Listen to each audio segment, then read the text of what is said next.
ऐसे मत देखो, मैं मजबूर हूं। अब तो मुझे तुम्हारी जान लेनी ही पड़ेगी।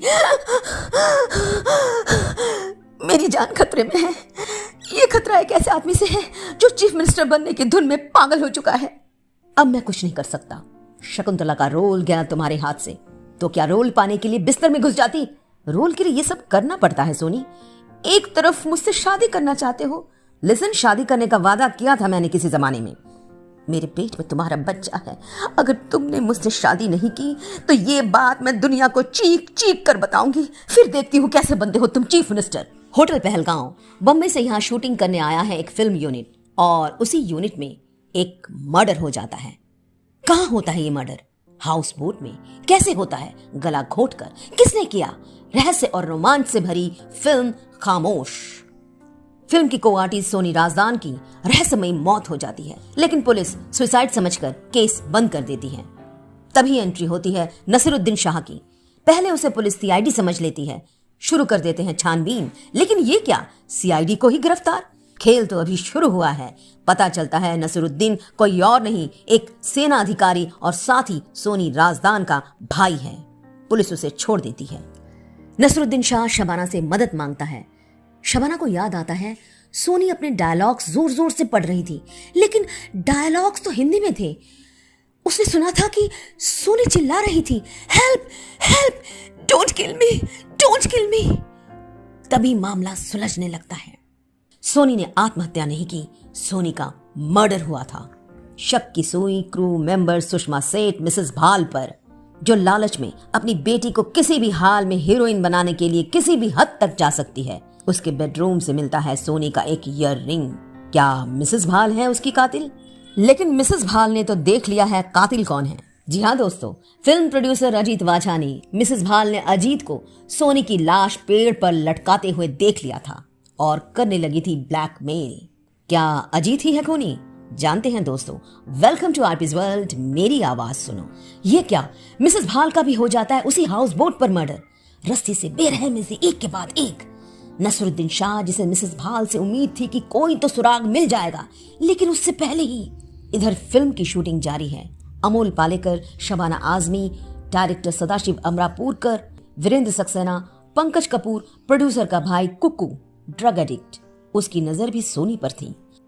अमोल शबाना भी परेशान, ये क्या हो रहा है? लेकिन मिसेस भाल का खून किसने किया? धीरे धीरे शक की सुई रूम वेटर पर जाता है। उसी वेटर को पता है सब कुछ। उस वेटर के हाथों सोनी ने एक चिट्ठी अपने भाई को पोस्ट करने के लिए दिया था, लेकिन वेटर तो कहीं नहीं मिल रहा। अरे कहाँ है वेटर? शूटिंग स्पॉट में ना, तो रूम में ना, होटल में यहां भी नहीं, हाउस बोट में यहां भी तो नहीं है, तो गया कहां? रिवर साइड में अमोल पालेकर और शबाना आजमी का शॉट रेडी। अचानक क्या अचानक शबाना का पैर किसी ने छुआ। किसने छुआ? नहीं, उसी रूम वेटर ने। उसका शव नदी में, उसका भी किसी ने कत्ल कर दिया। अब तो पूरा यूनिट मुंबई लौटना चाहता है। इधर नसीरुद्दीन को पता चल चुका है कि शबाना को नींद में चलने की बीमारी है। तीन मर्डर, पुलिस गुत्थी नहीं सुलझा पा रही। इधर प्रोड्यूसर अजीत वाछानी अपने लॉयर को खुफिया चिट्ठी भेजता है। क्या था चिट्ठी में, बताते हैं दोस्तों आपको बताते चले कि मर्डर से पहले फिल्म की पार्टी में एक असली रिवॉल्वर देता है प्रोड्यूसर। डायरेक्टर उसे फिल्म में दिखाना चाहता है और उसे रखवा देता है हाउस बोट पर। इधर नसीरुद्दीन को जांच के दौरान पता चलता है कि सोनी पर प्रोड्यूसर अजीत की बुरी नजर थी। सारे सबूत उसके खिलाफ थे। अब नसीरुद्दीन अजीत को पकड़ लेता है। उसके साथ स्विमिंग पूल पर झड़प होती है नसीरुद्दीन की। उसी ने हत्या की है कबूल करवाने की कोशिश करता है नसीरुद्दीन। लेकिन ये क्या, कहानी में ट्विस्ट। अजीत बताता है असली खूनी तो उसका भाई ड्रग एडिक्ट पंकज कपूर कुक्कू है। कुक्कू ने ही ये सब कत्ल किया है जो कि सोनी को चाहता था। अब पुलिस और नसीरुद्दीन शाह कुक्कू को पकड़ लेते हैं, लेकिन कुक्कू भाग जाता है। कुक्कू के पास रिवॉल्वर है। कुक्कू भागता है, एक के बाद एक गोली चलाता है। उसके सामने उसका भाई अजीत खड़ा है, वो गोली चला देता है। अजीत की मौत हो जाती है। भाई ने भाई को मार डाला। अमोल शबाना सारी शूटिंग मेंबर को ये बात पता चल जाती है, लेकिन नहीं, नसीरुद्दीन शबाना को बताता है रिवॉल्वर में 6 गोलियां होती है और कुक्कू 6 गोली चला चुका था। अजीत का मर्डर तो 7वीं गोली से हुआ। 7वीं गोली? ये गोली कहां से आई? शबाना को पार्टी की रात याद आती है तो उस रिवॉल्वर की याद आती है जिसे हाउस बोट पर शूटिंग के लिए रखा गया था। शबाना दौड़ती है हाउस बोट पर, लेकिन ये क्या, रिवॉल्वर बॉक्स में रिवॉल्वर ही नहीं। तभी हाउस बोट पर किसी के आने की आहट। किसी ने रिवॉल्वर बॉक्स में रिवॉल्वर रखा और जैसे ही उठा शबाना डर गई। सामने सामने अमोल। उसे पूरा माजरा समझ आ गया।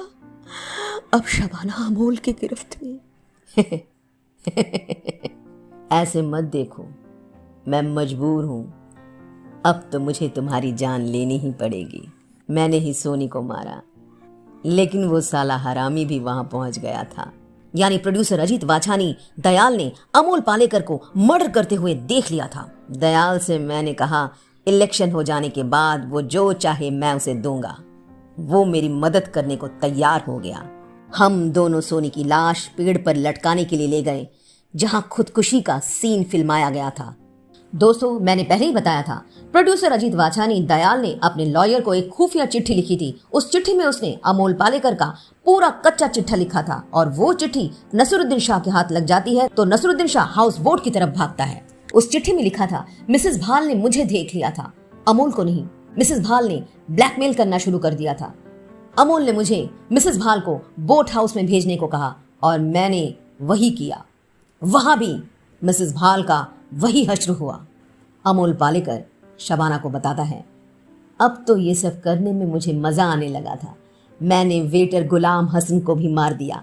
सुन रही हो ना, दरिया में फेंक दिया था ताकि लोग उसे मिसेस भाल का कातिल समझे और वो भाग गया समझे, लेकिन लाश तो दरिया में मिल गई।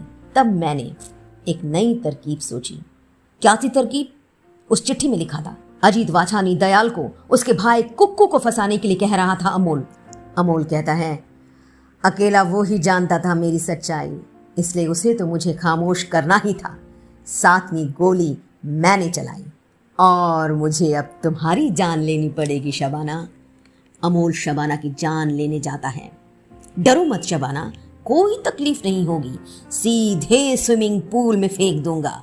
सब लोग समझेंगे तुम नींद में चल रही थी। तुम इतनी ऊंचाई से गिरोगी शबाना कि तुम्हें पता ही नहीं चलेगा कि तुम मर चुकी हो। और जैसे ही अमोल शबाना की तरफ बढ़ता है, नसरुद्दीन शाह आ जाता है और अमोल पालेकर का चीफ मिनिस्टर बनने का सपना गोलियों से भून देता है। दोस्तों, 1986 विधु विनोद चोपड़ा की ये फिल्म खामोश सस्पेंस थ्रिलर कैसी लगी दोस्तों? ये कहानी जरूर बताइएगा। आपने क्या ये फिल्म देखी है? कमेंट करके जरूर बताइएगा। शुक्रिया दोस्तों, आरपीज वर्ल्ड मेरी आवाज सुनने के लिए। और हाँ, जाते जाते सब्सक्राइब करने के साथ साथ ऑल नोटिफिकेशन के लिए बेल आइकन दबाना ना भूलें।